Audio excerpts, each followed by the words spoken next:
Hello everyone, dalam video kali ini kita akan selesaikan latihan formatif 4.1 untuk fizik tingkatan 4. So untuk soalan yang pertama, nyatakan apa yang berlaku kepada dua objek dalam keseimbangan terma. Okey, apabila kita mempunyai dua objek yang mempunyai suhu yang berbeza, katakan A dan B, katakan A mempunyai suhu yang tinggi, manakala B mempunyai suhu yang rendah. So, kita boleh kata A dan B berada dalam sentuhan terma di mana kadar pemindahan haba dari A ke B adalah banyak dan kadar pemindahan haba dari B ke A berlaku juga tetapi lebih sedikit. So, situasi ini akan berlaku sehingga satu situasi yang kita panggil sebagai situasi keseimbangan terma. Bila capai keseimbangan terma, maksud dia kedua-dua objek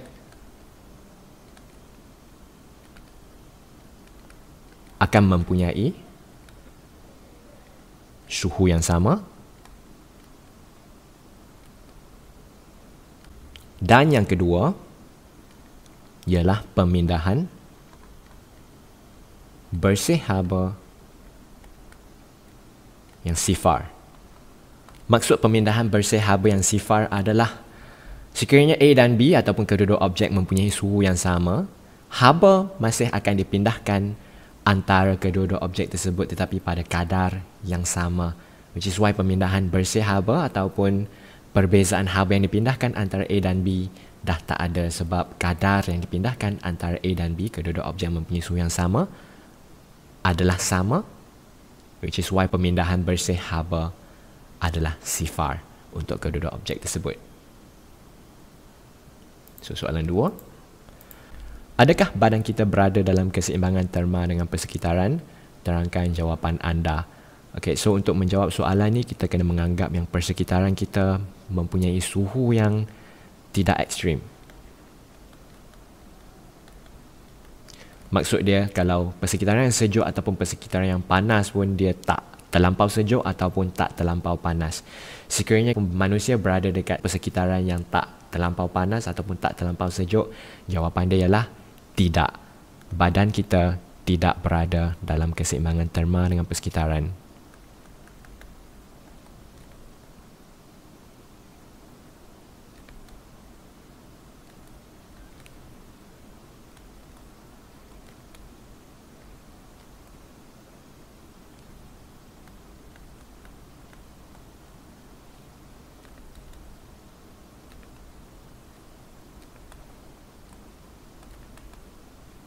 So, penjelasan dia ialah manusia adalah mamalia dan badan manusia ada satu tindak balas yang berfungsi untuk regulate ataupun mengawal suhu badan manusia supaya kekal pada suhu yang sesuai untuk badan manusia berfungsi, iaitu around 37 degrees Celsius.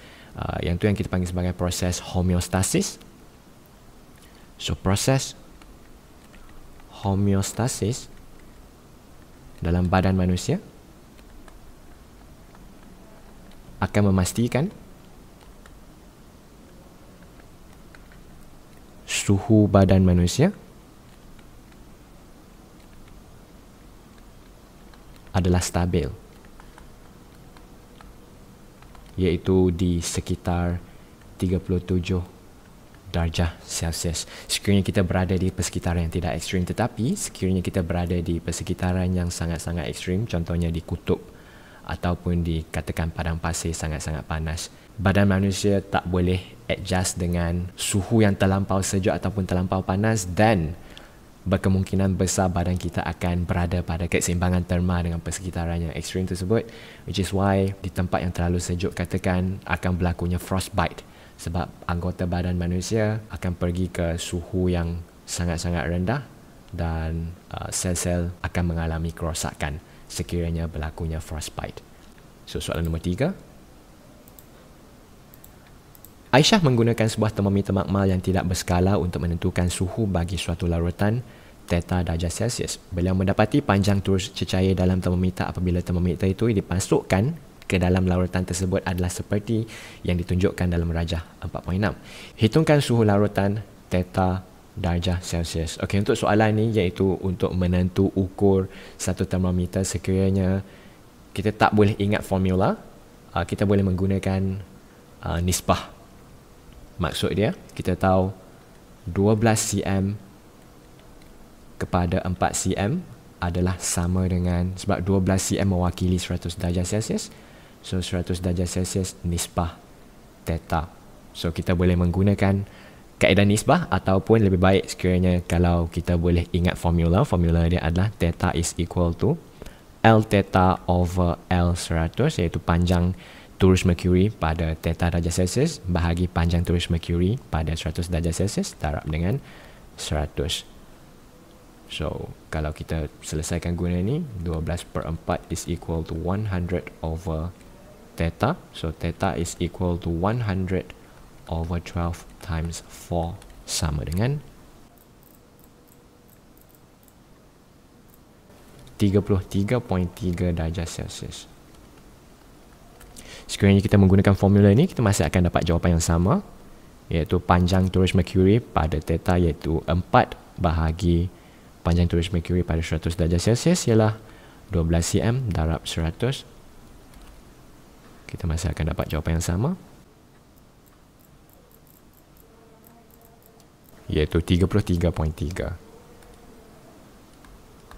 darjah Celsius. Okey, itu sahaja untuk latihan formatif 4.1. Thank you for watching.